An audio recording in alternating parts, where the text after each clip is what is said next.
অতীত হ'ব বাংলাদেশৰ স্বাভিমান, অতীত হ'ব জয় বাংলা শ্লোগান। স্বাভিমানেৰে পাকিস্তানৰ প্ৰেমত মছগুল বাংলাদেশ। বাংলাদেশৰ ইতিহাসৰ পৰা মুজিবুৰ ৰহমানক মচি পেলোৱাৰ চেষ্টা মহম্মদ ইউনুছৰ। গণতন্ত্ৰ প্ৰতিষ্ঠাৰ নামত ইছলামিক উগ্ৰবাদত ৰঙা দলিচা মহম্মদ ইউনুছৰ। বিৰোধিতা হৈছিল শ্বেখ হাছিনাৰ একনায়কত্ববাদৰ। কথা আছিল একনায়কত্ববাদৰ ঠাইত গণতন্ত্ৰৰ প্ৰতিষ্ঠা। বাংলাদেশত গণতন্ত্ৰৰ পুনঃ প্ৰতিষ্ঠা কৰিবলৈ গঠন হৈছিল অন্তৱৰ্তীকালীন চৰকাৰ। সেই চৰকাৰৰ মুৰব্বী হিচাপে নিৰ্বাচিত কৰা হৈছিল শান্তিৰ নোবেল বিজয়ী মহম্মদ ইউনুছক। কিন্তু সেই মহম্মদ ইউনুছে এতিয়া বাংলাদেশৰ ইতিহাসৰ পৰা মচি পেলাব বিচাৰিছে স্বাধীন বাংলাদেশৰ জন্মদাতা মুজিবুৰ ৰহমানৰ নাম। কেৱল মুজিবুৰ ৰহমানেই নহয়, বাংলাদেশৰ স্বাভিমান মচি পেলাবলৈ সাজু হৈছে মহম্মদ ইউনুছ।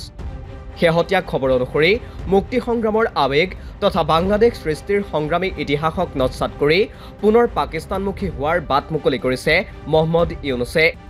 তাৰে অংশস্বৰূপে এতিয়াৰ পৰা বাংলাদেশৰ জাতীয় শ্লোগান নহয় জয় বাংলা। উল্লেখ্য যে শ্বেখ হাছিনা চৰকাৰৰ এক আবেদনৰ ভিত্তিত ঢাকা উচ্চ ন্যায়ালয়ে 2020 চনৰ 10 মাৰ্চত জাতীয় শ্লোগান হিচাপে ঘোষণা কৰিছিল জয় বাংলা। ন্যায়াধীশ FRM নাজমুল এহছান আৰু ন্যায়াধীশ KM কামৰুল কাদেৰৰ বিচাৰপীঠে দিছিল এই ৰায়দান। তাৰ পিছতে প্ৰধানমন্ত্ৰী শ্বেখ হাছিনাৰ মন্ত্ৰীসভাই 2022 চনৰ 20 ফেব্ৰুৱাৰীত জাতীয় শ্লোগান হিচাপে স্বীকৃতি দিছিল জয় বাংলা। কিন্তু ৰাজনৈতিক পট পৰিৱৰ্তনৰ পিছতে মহম্মদ ইউনুছৰ অন্তৱৰ্তীকালীন চৰকাৰে ঢাকা উচ্চ ন্যায়ালয়ৰ উক্ত ৰায়দানত স্থগিতাদেশ বিচাৰি সৰ্বোচ্চ ন্যায়ালয়ত আবেদন কৰে। সেই আবেদনৰ ভিত্তিতে শেহতীয়াকৈ মুখ্য ন্যায়াধীশ সৈয়দ ৰেফাত আহমেদৰ নেতৃত্বৰ 4জনীয়া বিচাৰপীঠে নাকচ কৰে ঢাকা উচ্চ ন্যায়ালয়ৰ উক্ত ৰায়দান। ফলশ্ৰুতিত এতিয়াৰ পৰা জয় বাংলাৰ নাথাকিব জাতীয় শ্লোগানৰ মৰ্যাদা। ডক্টৰ মহম্মদ ইউনুছে কেৱল শ্বেখ হাছিনাৰ সিদ্ধান্তৰে বিৰোধিতা কৰিছে তেনে নহয়, মহম্মদ ইউনুছে মচি পেলাব বিচাৰিছে মুজিবুৰ ৰহমানৰ ইতিহাসো। উল্লেখ্য যে বাংলাদেশ মুক্তি সংগ্ৰামৰ প্ৰধান হোতা বংগবন্ধু শ্বেখ মুজিবুৰ ৰহমানক 1975 চনৰ 15 আগষ্টত সপৰিয়ালে হত্যা কৰা হৈছিল, যাৰ বাবে সেই দিনটোত বাংলাদেশত ৰাষ্ট্ৰীয় শোক দিৱস হিচাপে পালন কৰা হয়। কিন্তু মহম্মদ ইউনুছৰ চৰকাৰে 15 আগষ্টক ৰাষ্ট্ৰীয় শোক দিৱস ঘোষণাৰ বিৰুদ্ধেও আবেদন কৰিছিল।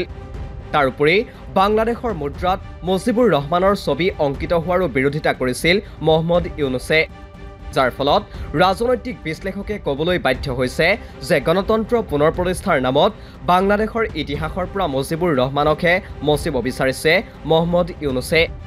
কোৱা বাহুল্য যে মুজিবুৰ হত্যাত যিসকল লিপ্ত আছিল সেইসকলৰে অনুগামী মহম্মদ ইউনুছ, যাৰ বাবে মুজিবুৰ ৰহমানৰ ইতিহাস মচিবলৈ বাঙালী জাতিসত্তাৰ আৱেগত হাত দিবলৈকো কুণ্ঠাবোধ কৰা নাই মহম্মদ ইউনুছে।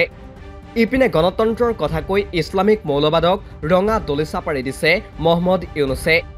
একেই সময়তে বাংলাদেশৰ স্বাভিমানক জলাঞ্জলি দি পাকিস্তানৰ প্ৰেমত মছগুল হৈছে মহম্মদ ইউনুছ। পৰিস্থিতি এনে পৰ্যায়ৰ হৈছে যে বাংলাদেশৰ প্ৰাক্তন সেনাই মুকলিকৈ ভাবুকি দিছে ভাৰতক, আৰু সেইসকল বাংলাদেশৰ প্ৰাক্তন সেনালৈ সমৰ্থন আগবঢ়াইছে পাকিস্তানে। আনকি ভাৰতৰ বিৰুদ্ধে বাংলাদেশক পাৰমাণৱিক বোমা দি সহায় কৰা হ'ব বুলিও মন্তব্য আহিছে পাকিস্তানৰ পৰা। এই সকলোবোৰক লৈ এতিয়া নিতৌ অধিক জটিল হৈ পৰিছে বাংলাদেশৰ আভ্যন্তৰীণ পৰিস্থিতি।